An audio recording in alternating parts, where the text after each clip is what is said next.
Good morning, Iowa. I'm Nick Learoff for Scott Casper, and this is St. Gregory's Talk Therapy, the mental health talk show. Join us as we talk about a topic that many Iowans face every day, mental illness. We feature the expertise of doctors, therapists, and specialists who understand the challenges we are all facing. Our show airs 2 times from 4 to 5 a.m. and 10 to 11 a.m. Saturday mornings on Iowa's Hope 940 and online at talktherapytmhs.com. Join in for the conversation on this important life topic. As we like to say, Iowa, we're listening. You bet we're listening, Nick. I appreciate that. Welcome back to this program, everybody. Appreciate you joining us. Don't forget, grab yourself a cup of coffee, maybe a hot tea, and sit back and enjoy the conversation as we talk about the issue that is central, and that is mental health. Okay? So we are live in the Five Talents Financial Management Group studios. And for the first time, by the way, next week, Don Boyd of Five Talents Financial Management Group will be joining us at some point in the hour to talk about estate planning and doing what you need to do as we approach the end of the year. Maybe there's some gift giving you would like to do with loved ones. Don will be here to talk about that. But today our topic is mental health, but more importantly, trauma. Trauma. We're going to talk a little bit more about trauma. I just saw a stat the other day, 70% of adults in the U.S. have experienced some form of trauma.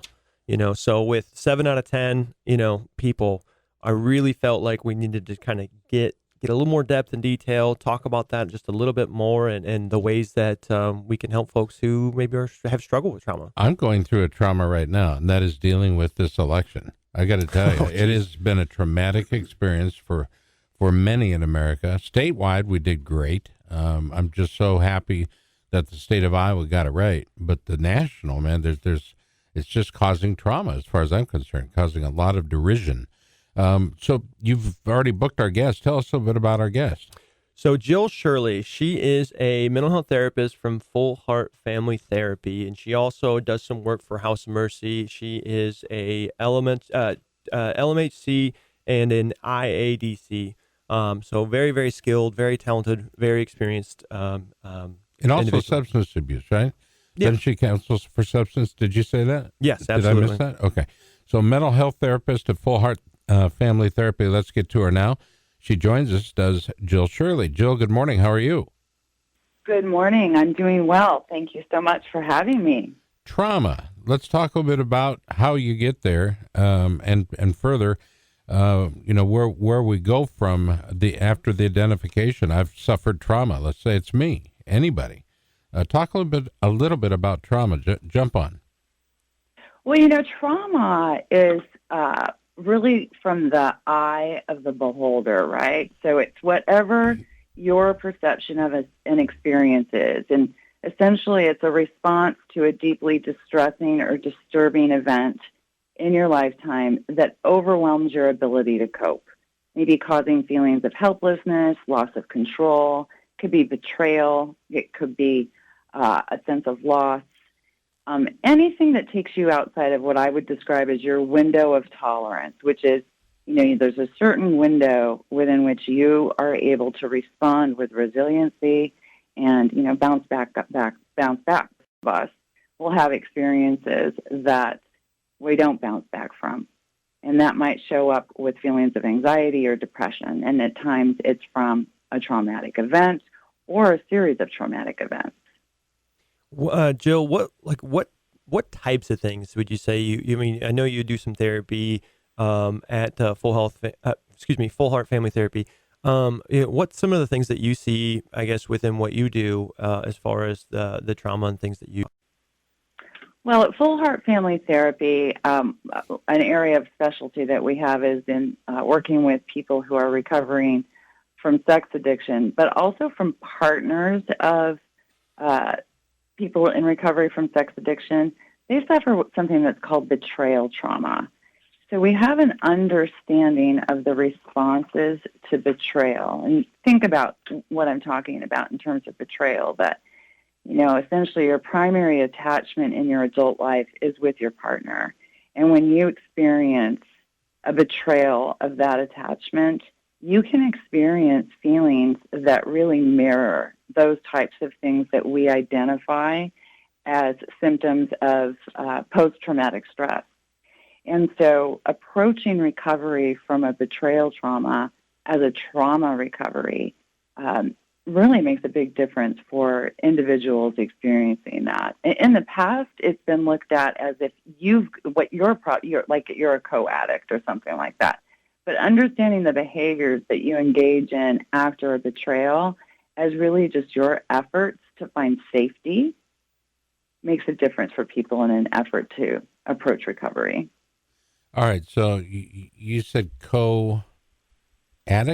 Is that? Yes. Okay. Is that the same as a codependent? Well, I think that's a great question. And, a little background on that. Historically, individuals or partners of people who had partners that were in recovery, perhaps from substance abuse, and now we're also then talking about sex addiction or really kind of any addict, the behaviors that partner engages in or a family member, I would say in the 70s began to be understood as codependency, meaning their sense of self depends on what is happening with that other, and they lose their ability to function in their own right. Later, they began to be described also as co-addicts, and what we found is that's shifting a sense of responsibility for the behavior of the partner or the family member onto the person, who's also trying to recover from their own issues. And it's its own bucket, right? So you're not necessarily a co-addict or codependent. You're experiencing your own dysfunctional response. I would imagine there's a lot of trauma involved in that. Pardon the voice there. I would imagine there's a lot of trauma associated with that on behalf of both those that are addicted and or those that are abusing substance, right? And those that are in their lives, let's say parents, or a loved one, child even. I would imagine what they're experiencing. Could that be classified as traumatic? It certainly could. And, again, a trauma response is really an individual's own difficulty maintaining their window of tolerance, right? Like it shifts you out of your ability to cope.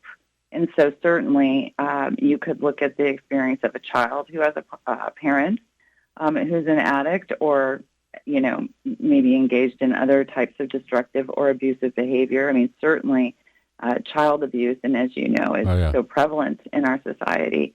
The trauma that happens because of that often leads then to some of these other dysfunctional behaviors, such as addiction. I think the statistic is that 75% of individuals who are in recovery or have approached recovery for recovery from addiction also have a traumatic experience in their life. So 75%. 75%. It seems an amazing number. Yeah. It is an amazing number. That comes from the Substance Abuse and Mental Health Services Administration. But, keep in mind, I think a lot of people think about trauma as what some describe as the big T trauma, something like, being a veteran, having had, traumatic war experiences, or a big T trauma, maybe a huge accident or a natural disaster, or like we're describing, a history of child abuse or sex abuse. But trauma also has can result from something like we call them little T traumas. Maybe it's bullying. Maybe it's that you are consistently criticized by a parent and invalidated. Maybe it's a combination of those different things. So we really want to look at what's happening for the individual and their perception of events. I've had a situation where, and Danny, you probably have as well, had a boss that would offer up only criticism, right? Well, wherever you go, I mean, there's somebody, right? Right? Yeah. But then they forget the other part. So in other words, they're willing, ready, and able to tear you down, but they're missing the one part of the management style, and that is to build you back up, reinforce that, which you do. Right. And perhaps that's what those that suffer from substance abuse, alcoholism, etc., perhaps that's one element they're missing because they're not getting any kind of positive reinforcement. So therein lies the trauma. By the way, your background, I love the fact that you chose a portion of your studies throughout your collegiate life as a career in public relations. My mentor was the father of public relations, Ed Bernays. Does that name ring a bell? It doesn't. I got nothing. I'm sorry. It's okay. I mean, he coined the phrase Wheaties Breakfast of Champions, made up Betty Crocker. He was friends with Wow. Edison and Ford. I mean, and he thought enough of me to put me in his final book before he died at age 104. So that's pretty amazing. cool. Dr. Edward L. Bernays, look it up, father of that profession. Kind of a cool thing that, anybody could get close to anybody that was literally that person. He and his wife, who founded what we know as public relations today, the modern day practice. But you went beyond and above that, I think, in obtaining your degree in mental health counseling from Drake University in Des Moines, which is where I finished. So it sounds like our career paths have been similar, at least in our educational choices and institutions that we chose. But boy, did you take a left-hand turn when you went into mental health compared to what I went into. But listen, we're going to take a quick time up, okay? And we want you to stay with us. Jill Shirley is our guest, MSTLMHC, IADC. Maybe she'll tell us what those letters, the acronyms, stand for on the other side of the break. But she is a mental health therapist today. Our subject is trauma. As we come to you live from the Five Talents Financial Management Group studios, Scott Casper, Nick Learhoff with you, Danny Bishop at the helm of the mothership, as it is, right here on Hope 940. And remember, Iowa, we're listening. Stay tuned. There's more with Nick Learhoff and Scott Casper right here on Iowa's 940 for St. Gregory's Talk Therapy, the mental health show. Iowa, we're listening. My dad went to AA once, decided it wasn't for him, and refused to ever go back.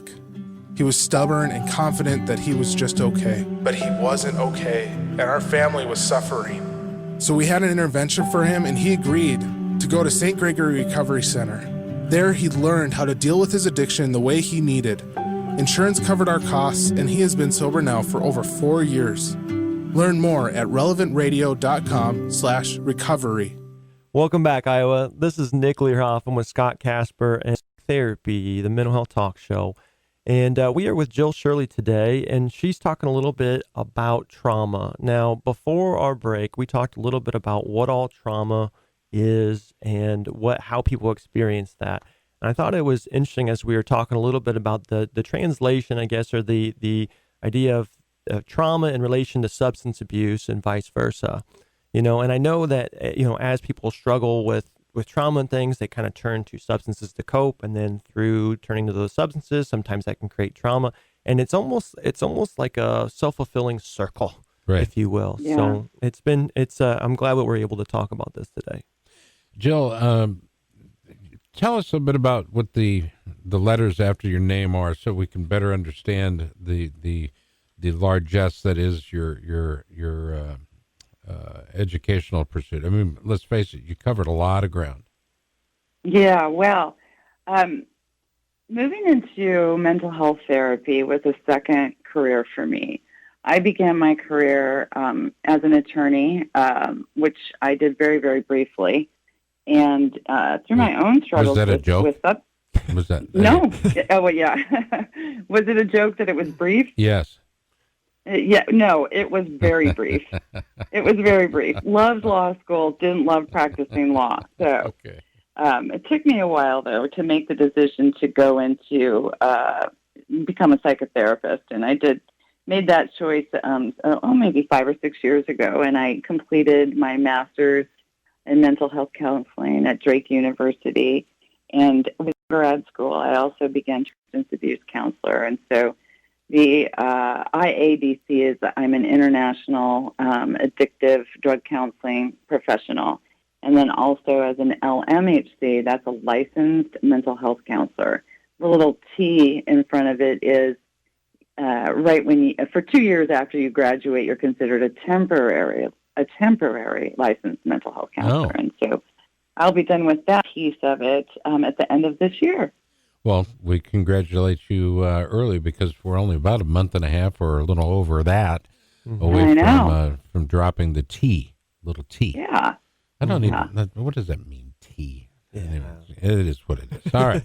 So we discovered what is trauma, the basic response to deeply distressing or disturbing events.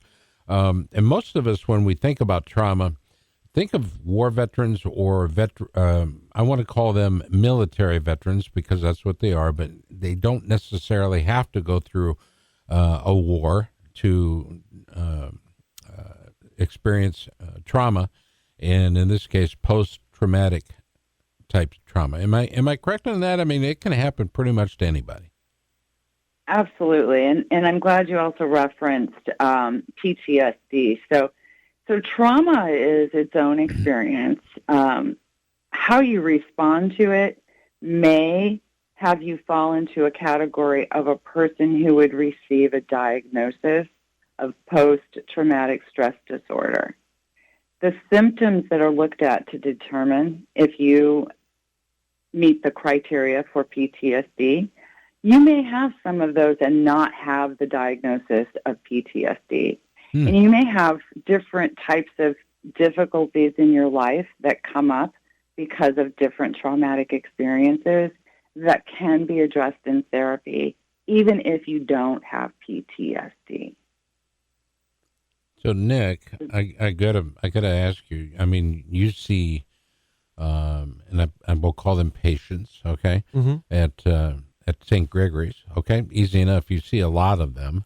Do you see people that are suffering from either post-traumatic stress disorder or, in general, people that are suffering from trauma? So, yeah, I mean, we see and probably a handful of folks that come in with that. And I mean, it could be a number of different things that I think Jill talked about. I mean, as far as some of those folks are, war veterans. Some of those folks maybe have experienced some sort of sexual, verbal, physical abuse in their life. And so they are still struggling to recover from some of that. And so, yeah, I mean, we do see some of those things. I mean, we are what we call a substance abuse primary. So basically we see a lot more of the folks coming in with the substance abuse, like what they consider a primary diagnosis. But we do see some folks that come in that are self-reporting, okay, I have PTSD, but maybe never have been diagnosed. And so being able to get them in and kind of get them sober, first and foremost. And so we're able to take Cheryl, our licensed mental health therapist, and kind of help intervene her and work with her with our counselors as more of a collaborative process and helping those folks that are struggling with that. Jill, the thing that we're all going through right now, okay, not just we as Iowans or we as Americans, but all of us as a member of the human condition, as it were. And then that, of course, is the coronavirus. That in and of itself, I would believe there to be a tremendous amount of trauma affiliated with that in varying degrees for most people. Am I correct on that? Well, yeah, certainly. I mean, I think people are experiencing, different types of responses to the pandemic that could look like trauma symptoms. I mean, something like hyperarousal, always being aware of what's going on around you, right? Hypervigilance, and we want to be hypervigilant in this time frame. But I think of individuals where maybe these types of requirements in response to the coronavirus might also trigger other kinds of memories or negative core beliefs that might create even more difficulties for them at this time. Maybe trigger panic attacks, maybe trigger mood swings. It could be something like chronic fatigue, depression, and anxiety. And so it could become, the response they're having to the coronavirus. And if they seek assistance, it could be a path to addressing what some of these other perhaps core issues are as well. We're talking with a very, very well-educated guest today, Jill Shirley, and we're talking about trauma as our primary topic on this particular episode. We want to make sure you know that we want to hear from you.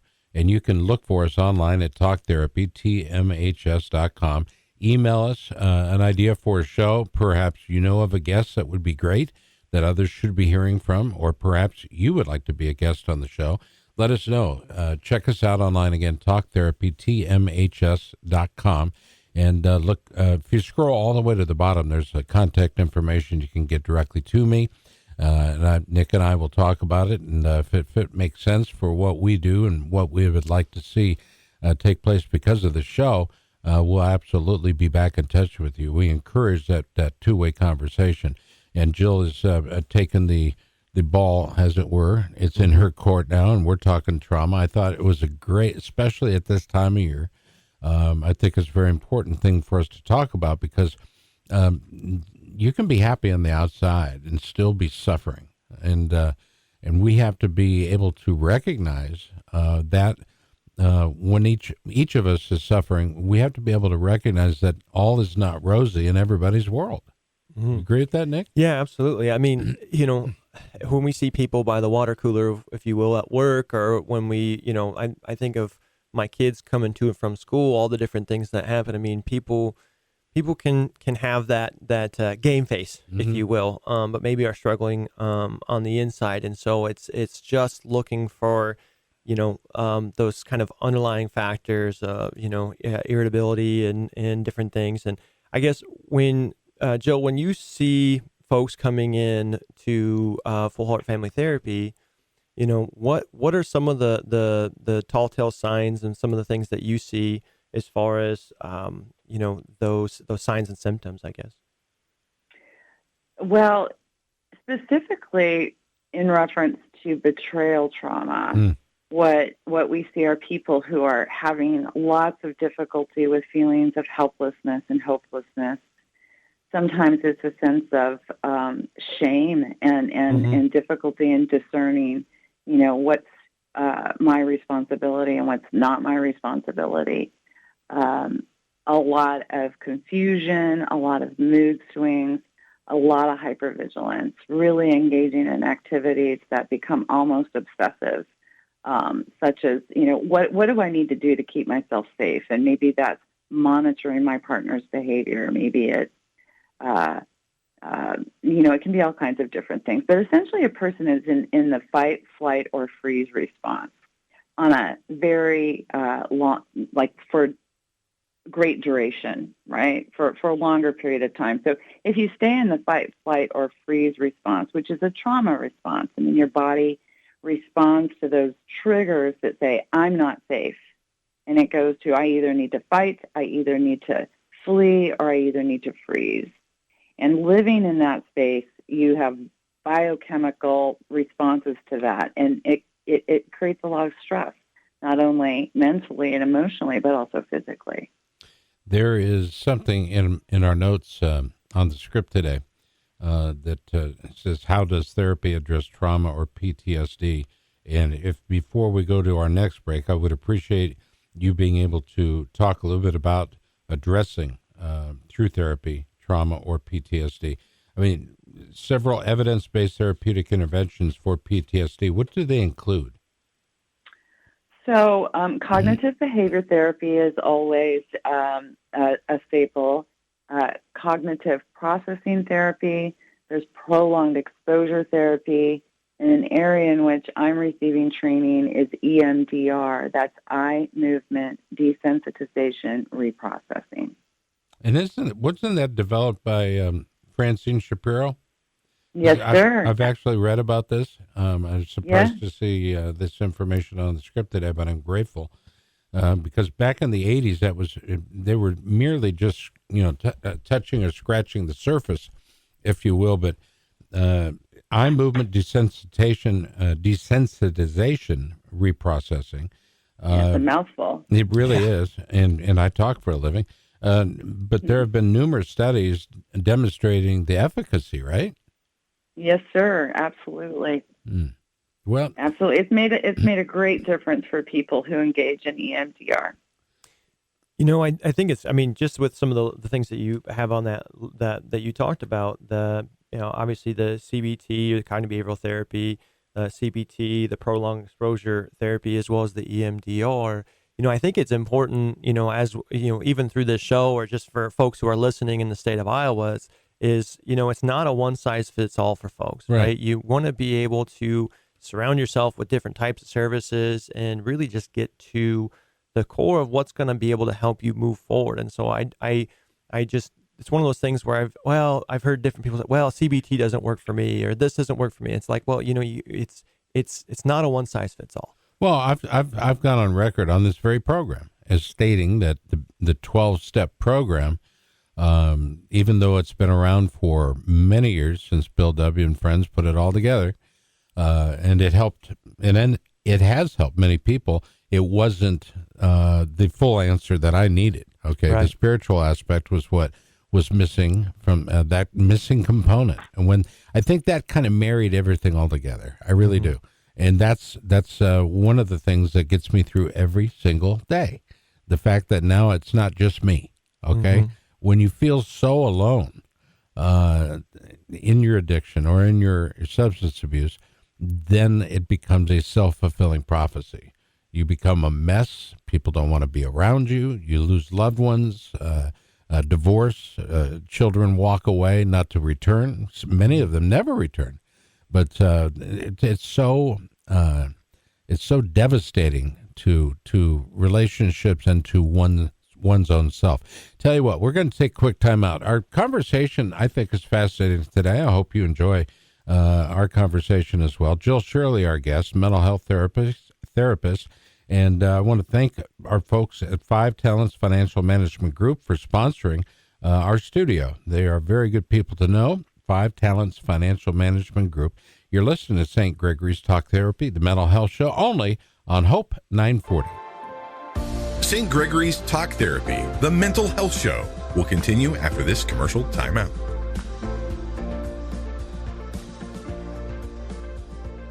I came to St. Gregory very reluctantly at my all-time worst, physically, emotionally, and mentally. But I gave my best effort to these new things in my life as I saw hope in this complete approach. I'm at the point now that I feel my strongest and best ever, physically, mentally, and emotionally. I felt quite certain God was orchestrating everything. St. Gregory Recovery Center. Recovery starts here. RelevantRadio.com/St. Gregory. Welcome back, Iowa. This is Nick. I'm with Scott Casper and Jill Shirley from Full Heart Family Therapy. We're talking a little bit about trauma and the ways that we can help folks that are struggling out there. Mm-hmm. And Jill, we were talking off air in our commercial break, and perhaps bring us back up to speed, bring our listeners up to speed as to what our conversation was. We were talking about EMDR, eye movement desensitization reprocessing, as a type of therapy that's effective for people experiencing traumatic symptoms. Mm-hmm. Now this, and you were talking a little bit about REM sleep, that stage of the sleep pattern, and the eye movement can be very, very active, correct? Absolutely. So when you're sleeping and you have REM sleep, that's when your eyes move back and forth. And the way that relates to EMDR is that Francine Shapiro, who developed this type of therapy, she recognized when she was working with clients who are recovering from PTSD, that their eye movement back and forth seemed to have an impact on the feeling of a memory being present at right now versus going to something that they're recalling. So the deal with trauma happening is that it's as if something that happened in the past is happening to you right now. And that's the difficulty. So if you perceive or you're having symptoms in response to a memory as if it's happening right now, that explains, right, like the high anxiety or hearing a loud noise and taking cover or reacting to a really non-threatening statement as if it was, something completely betraying. And those are trauma responses. You're responding to something as if it's happening right now, but really it's the response that belongs to something that happened in your past. All right, so the eye movement side to side, it's almost as if you're scanning a page, right? Yeah. But you're discovering a memory, or you are remembering. I'm making up words as I go. Describe for our listeners what a memory is. Well, a memory is basically it's a network of neurons that are stored in your brain. So all of your experiences that you have, your brain registers it in many different ways using different neurochemicals. So, I mean, the smells, the images, the sounds, the tastes. Most of us think my memory is only related to like what I visually see in my mind when I have a memory, but also it's sounds, it's smells, it's tastes. And you may, for example, this really actually relates really well to addiction. So one of the difficulties that people have in recovery is that they are triggered by things. And often people in early recovery think, oh, I'll be fine, but they don't recognize it could be that they're driving down a street and a particular song comes on the radio and there's a particular scent in the air, and that brings that memory of, Oh, wow. maybe using, and it's like that urge becomes so strong. That's what a trigger is about. It's not, you don't necessarily even know it's happening, right? Because all of those different senses contribute to your memory. The same is true with a traumatic experience or traumatic events throughout your life. In part of my life, I work in retail, right? Okay. And somebody comes into my establishment and they just reek of weed. Okay. And that can take me back, to my teen years. And I'm just thinking, did I ever really smell that bad? Right. But I even brought it up to one guy, and he says, yeah, that's the good stuff. Almost as if it was a badge of honor for him to actually reek, but it did solicit or elicit a response by my memory of those days, right? So it's absolutely. I just think what about core beliefs? So core beliefs is, we develop our core beliefs when we're young, and it's not necessarily with our language. So they can be developed before we have language, right? It's the verbalization, though, of our memory system. So we may have an implicit belief. That's something that happens. It's before we have language to be able to understand it, versus an explicit belief. That's something where we recognize, like, I vote for this type of party, or my mom responded to me this way. An implicit belief might happen, for example, if you're a child, every time you reach to your mother, she rejects you, and that can develop as a belief, well, I don't matter. I'm not important. So that would be a core belief. I'm not important. And if that's a core belief that you develop, an implicit belief, one that you don't recognize verbally, right, you may be responding as if you're not important. And that feeling isn't something you understand is creating movement in your life, but it does. And so when we go through a process of trying to understand what your core beliefs are, and we call them negative core beliefs, through EMDR, we try to retrain your brain to a more positive core belief. All right. So, Danny, you're going to have to fill us in how many minutes left in the show, because I know this is going to be the first visit with Jill. It's just been been enlightening, but it's also reaffirming that which I learned at St. Gregory's, for example, which you kind of already knew, or I kind of already knew, but have lost along the way. We seem to, as we become adults, we seem to lose some of the basics, and we forget that which is what made us. And we are in constant state of development or redevelopment. If I could, I'd put remember the old websites that said site under construction, be patient, right? Well, that's my life. And I think that's, Jill, would you say that's true for most people? Absolutely. And I appreciate you saying that. I mean, that's what life is all about, right? We're constantly constructing our life. We grow from our experiences, or at least we try to, right? And discover things that might not be going right. So we go back and we take a look at it. And sometimes it's like, wow, things are going really well, and we build on that. Or go, uh-oh. Yeah. Things are going really well. Uh-oh. What's going to happen next? Yeah, well, where's the fall? Where's the fall? Yeah. You know, I and as you talk about that a little bit, I mean, you know, everybody kind of gets in this place where they can get stuck. Yeah. You know, whether it be with, a lost relationship, or maybe a loved one passed, or an experience that they had, and they just kind of get stuck. And so I think if you think of that, that website, if you will, website's under construction, or we're under construction. And I think it's just a matter of perspective and just acceptance of, we are all under construction, every day. There's all these different outside factors that push and pull and do different things. And it's a matter of how we see ourselves within those scenarios that really, I would say, makes a big difference. It's about perspective and where we're at. I put out a post on Facebook, okay, as I do before the momentous occasion of the election, for example. Mm-hmm. And I thanked everybody for the last 40 plus years, okay?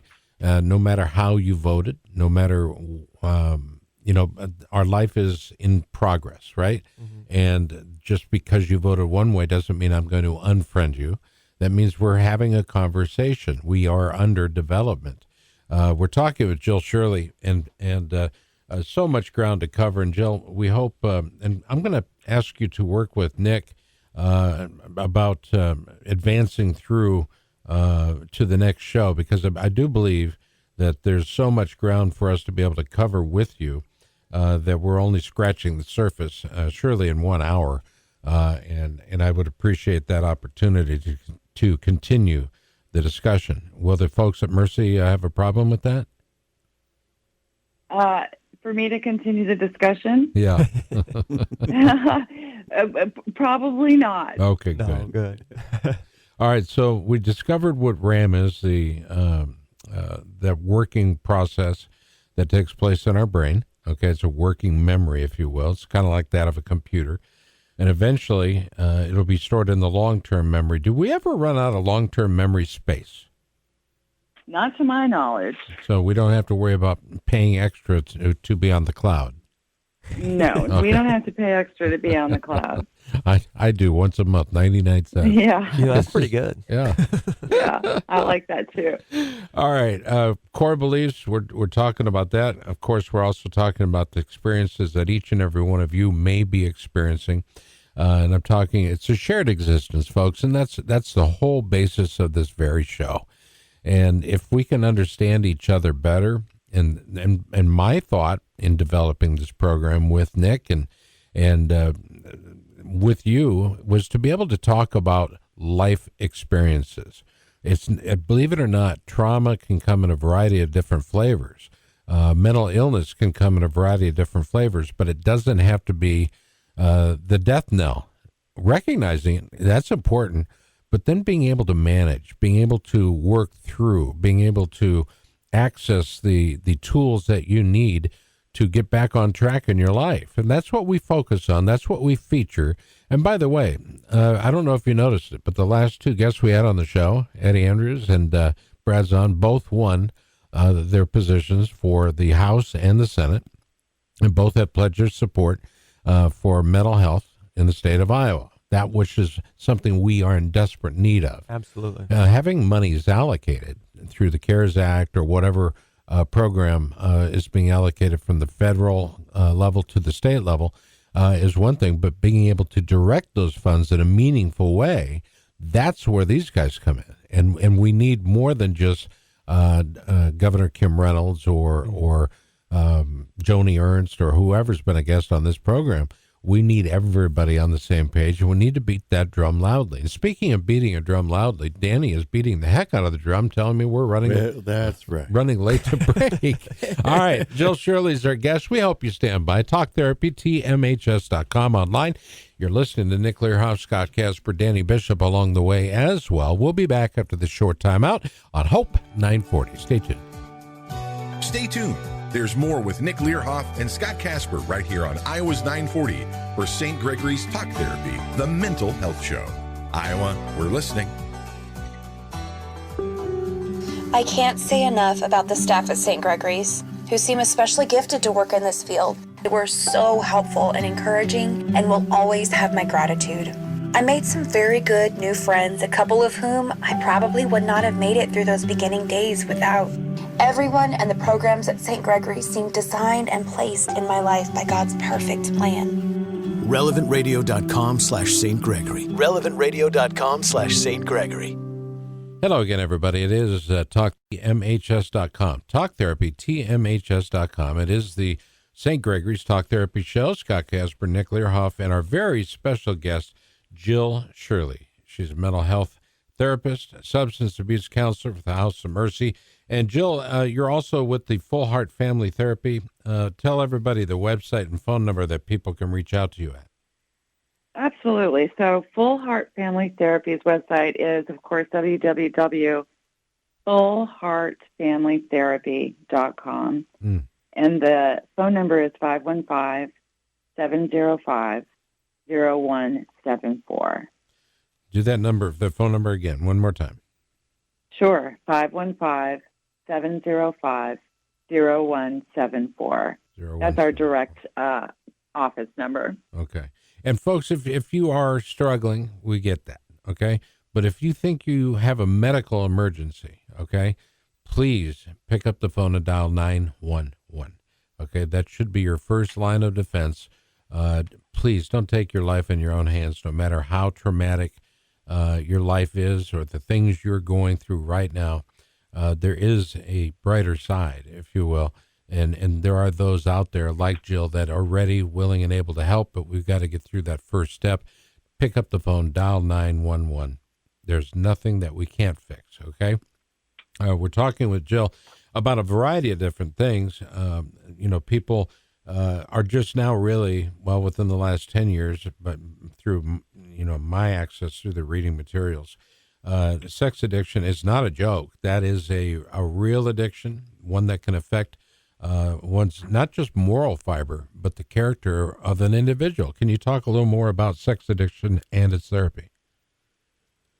Well, sex addiction is absolutely an addiction, much like, an addiction to a substance. I mean, it's the same biochemical response in your brain, but instead of using a substance, you use different sexual behaviors to have the kind of stress release, right, like that you might experience. And just like with substance abuse recovery, the first step is in acknowledging that you're powerless over what's happening in your life, recognizing how it's made your life unmanageable, and developing a willingness and, as we might say in the recovery community, surrendering to the steps that are necessary to have some relief from the obsession that really happens when you're involved in an addictive behavior. Recognizing help. You can do that by picking up the phone. Call 515-705-0174. It's fullheartfamilytherapy.com online. Okay. There's a lot of resources there at Full Heart Family Therapy on their website, fullheartfamilytherapy.com. I don't want to mess that up. fullheartfamilytherapy.com. Resources are huge. And there are more resources today than 10 years ago, than 20 years ago. And we're starting to put a finer point to a variety of things, including sex addiction and trauma, post-traumatic stress disorder, et cetera, et cetera. I mean, we had, Jill, we did a show where we talked about the loss of a child through suicide, okay? And it happened to be a family member to me, family member to my wife as well, but it's something that a lot of people have to go through. That in and of itself is hugely traumatic. Absolutely.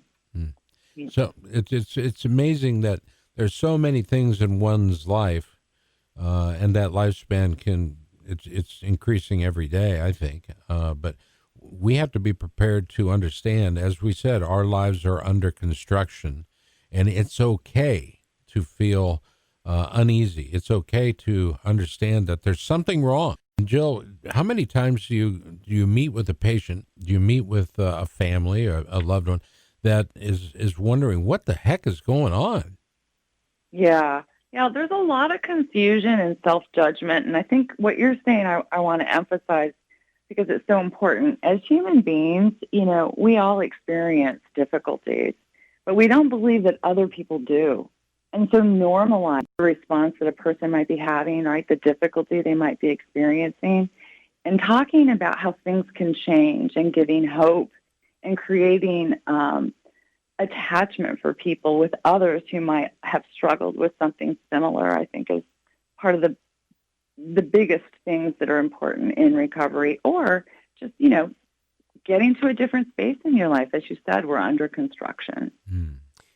I think that, you can hit the nail on the head. I mean, being able to connect folks with resources, with people who are struggling, maybe have experienced the same thing. I think even, was it Buffy had talked about, one of our previous guests on the show, that, she had a friend of hers pass away, and the thing that changed it for her was finding somebody else that had a friend that passed away through the same nature. I think it was through murder, right? Yeah. And so being able to connect folks with those similar experiences, and really, I think it's a matter of just helping that person who maybe has a pinhole of light of saying, okay, there's just no way this can get better, but to show them somebody, hey, this person's been there, they've gone through this. It seems like, it's never going to get better, but it will. And I'm the walking, talking, living proof of that. Mm-hmm. Jill, as we face the holidays, okay, and we're talking about restricting group size again, and I think rightfully so, by the way, we're facing Thanksgiving. And for some, no matter whether or not coronavirus is evident or not, that can be a really traumatic experience, right? Mm-hmm. The people in your family you may not always agree with politically, emotionally, figuratively, or whatever. It's not always what we hope it could be or should be. How best should people be preparing themselves to face this? Let's face it, a very it's not a typical holiday at all. No, it's not a typical holiday, and I think talking about that and recognizing that there is actually a way to normalize our experience right now. I think it's been long enough that recognizing the holidays are going to be different. I might not be connected with my family the same way, and identifying different ways to connect, maybe planning some of those Zoom gatherings, things like that, right? Like, so finding different ways to attach in a way that doesn't compromise yourself. Well, Jill, I know you're up against the clock. FullHeartFamilyTherapy.com, the phone number 515-705-0174. Of course, Nick will be back in touch with you to rebook you. You've been fascinating, a great guest. We appreciate your very special time today. Well, thank you so very much. I appreciate talking with you, all of you. I hope you have a great rest of your day. Okay, you too. Bye-bye. Yeah, bye-bye. There's Jill Shirley, a mental health therapist, a former attorney. Mm-hmm. Now, is there a difference between attorney and lawyer? Yeah, I don't know. Danny, they both have the schooling. Yeah. Are you a doctor of jurisprudence? I am not a doctor. No. If you're an attorney or a lawyer, are you a doctor? There is I believe they call it a doctorate.